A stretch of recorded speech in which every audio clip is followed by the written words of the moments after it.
Hi, my name is Boyang Zhu, and I'm a third year undergraduate computer science engineering student. This summer, I work with Professor Wellman in the strategic reasoning group, and today I'll be giving a short introduction to empirical game theoretic analysis. So here's an overview of some of the things that I'm going to be talking about. I'm going to start by giving the definition of a game. I'm going to give a couple simple examples of games just so that you become familiar with the idea. And then I'm going to talk about some of the research that we actually do in our lab as well as some of the applications of this method. So before we talk about empirical game theoretic analysis, we need to talk a little about game theory itself. So what is game theory? Game theory is the study of games, and a game typically consists of three things: a set of players, a set of strategies, and payoffs. Players are essentially the agents in your game, and strategies are the actions that they can take within your game.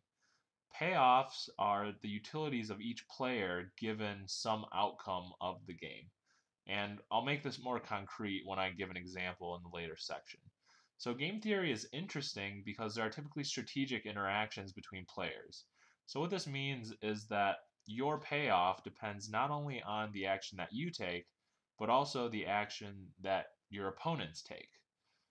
And also within games, there are typically probabilistic elements that make things a lot more interesting. Here's an example of a game that we're all familiar with, rock, paper, scissors. So as you can see, you have two players, player one, player two. Each have three strategies, rock, paper, scissors, and their payoffs are summarized in the payoff matrix.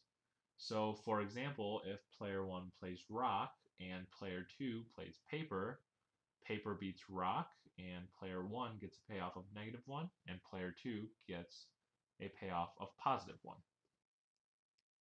But despite their seeming simplicity, there are some problems with games that make them a difficult tool for researchers to use.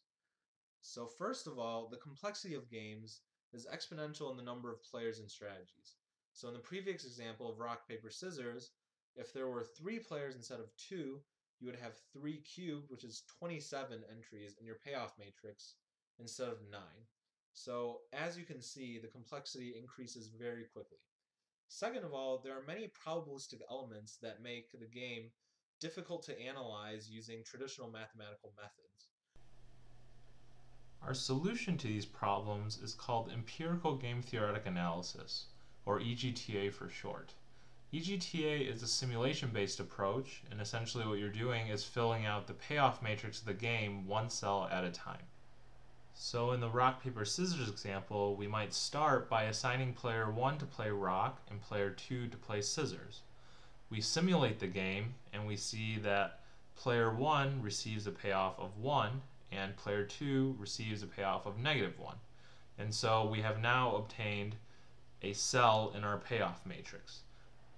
Whenever our game has probabilistic elements, we sample the random variables in question from their distributions. So suppose we're in an auction scenario where my private valuation of the good is normally distributed with mean 0 and variance 1. For each simulation, we draw a value from this distribution. So for example, if on the first simulation I draw 0.2, then that becomes my private valuation for the duration of that simulation. But whenever we have probabilistic elements, a single sample holds low statistical power. As such, we need to sample the game multiple times and observe the asymptotic behavior by using traditional statistical methods. There are a few benefits of EGTA. First of all, and most importantly, it allows us to study games that are not solvable using traditional methods. Second, because we're filling out the payoff matrix one strategy combination at a time, it removes the need to fill out every entry of the payoff matrix. Third, EGTA uses existing statistical methods, so you don't need to develop a new theory to use this method. And fourth, EGTA can be easily automated. But despite these strengths, there are also a few weaknesses of the EGTA method. First of all, you need a large number of samples for your results to hold statistical power. This means you need to simulate the game multiple times, and this can get computationally expensive very quickly. Second, because the EGTA method is statistical in nature and depends on data, the accuracy of your results are not always guaranteed. Finally, as we talked about before, there are a lot of complex strategic interactions between agents in games. And so a lot of times you can't make parametric assumptions about the properties of your games. So, for example, we might find that payoffs are not always normally distributed. So even though the EGTA method is very general, I just wanted to wrap up by giving a couple applications of the EGTA method from our lab.